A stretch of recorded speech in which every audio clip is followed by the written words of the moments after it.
This is Arise America. Jamie Raskin, a key Democrat also on the committee, said Americans would be treated to a comprehensive overview of what happened during the insurrection. Well, I think America is going to get treated to a comprehensive overview of what's coming in terms of this sequence of events that will be recounted over the course of the hearings. People are going to have to follow two intersecting streams of events, and one will be an attempt to overturn a presidential election illegitimately, and that's a harrowing story in itself, but the other will be the sequence of events leading up to a violent mob attack on the Capitol to stop the counting of electoral college votes and block the peaceful transfer of ballots. So what everyone saw was the attack on the Capitol. Of course, that was seen around the world. What didn't they see? What are you going to show the public that they didn't see? Well, none of us saw the behind-the-scenes effort to overthrow the 2020 presidential election result. And so there was a method to the madness of that day. And, when you juxtapose what people are about to see with the second impeachment trial, that really focused on just one person, Donald Trump, and one crime, incitement to insurrection. But this set of hearings has a far more comprehensive scope because it will tell the story of the effort to overturn the presidential election of 2020. Jamie Raskin speaking there. Well, let's cross live now to Capitol Hill, where we're joined by Rise US correspondent Eric Ham. Eric, good to see you. Can you talk us through today's events?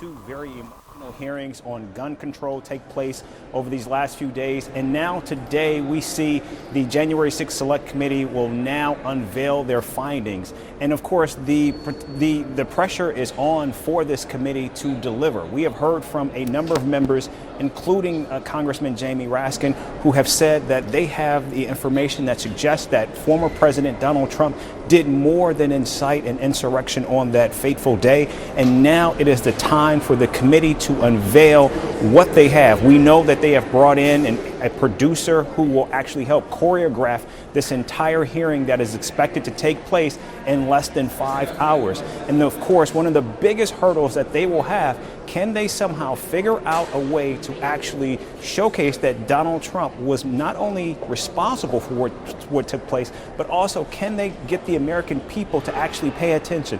That is going to be one of their biggest hurdles going forward. And of course, we will all be watching to see, can they actually make the case tonight for this instance that it was the former president that was involved in an attempt to overthrow the government.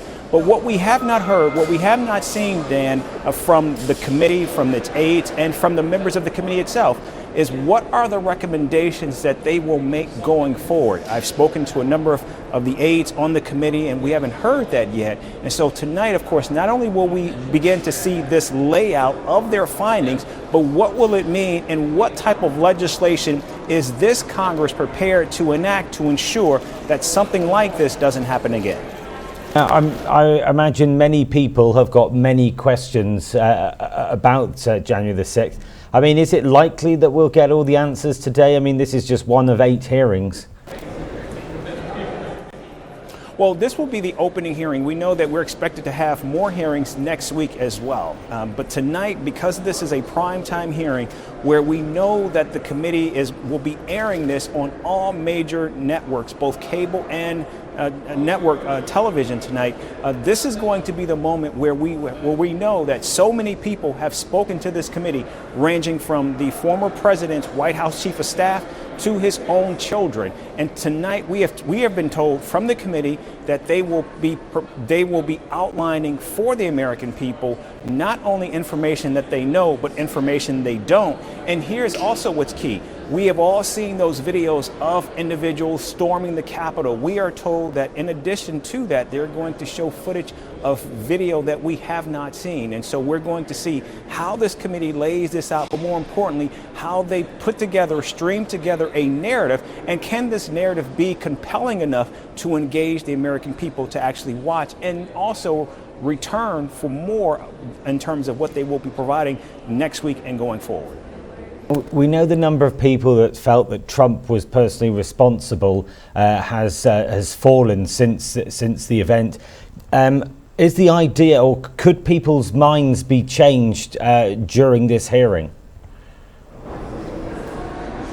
Well, of course, that's the $64,000 question, right? Can they actually get the American people to engage? But here's what we also know, that while the committee will certainly be laying out their case, we do know that there is going to be an ample effort by Republicans to try to counter-program the narrative that we will be getting from the January 6th Select Committee tonight. And it's also important to note, while we know that this committee has been attacked as being illegitimate and other attacks that have been thrust on this committee, we know that there are two Republicans that are also serving on this committee. So, of course, we'll be watching to see how this plays out.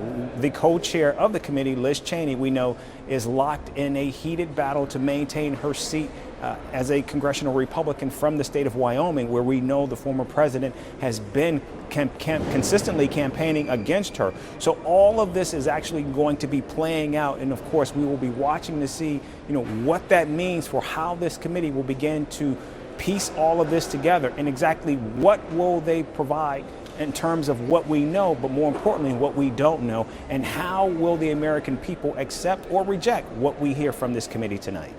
You mentioned that the Republicans will no doubt be making a response to this. It's already been a slightly dramatic day for the Republicans. The GOP candidate for Michigan, or for Michigan governor, Ryan Keeley, has been charged for his actions linked to January the 6th today. Can you tell us more on that? Yeah, that speaks to just how far and wide these tentacles actually run for what took place on January 6th. Michigan, we know that there have been a number of candidates who are preparing to gear up for a run against the current governor, Gretchen Whitmer. We know that there have been a number of threats against the governor personally, and we know that she is seen as a sizable candidate that many people on the right want to try to unseat. And now we see in the state of Michigan, a battleground state no less, where an individual was involved in January 6th. One other key component that we know that will be playing out tonight, we know that there was a documentary filmmaker who was actually with the Proud Boys, one of the key organizers of January 6th, and we know that he will be testifying as well as showing footage from that documentary as well. So that will also give us a sense of what we will see and just how far and involved this insurrection actually was. And have we heard any comments from the former president himself? Obviously not allowed on many social media platforms, apart from his own one that isn't particularly the most successful. It's probably quite to get that, always quite difficult for him to get that message across. No, it certainly is, and you're right about that. And we have not heard from him, and of course we will be looking to see tomorrow, based on what the outcome is tonight, what we will hear. Now, here is something that we have been hearing, although we're not sure and we haven't been able to confirm.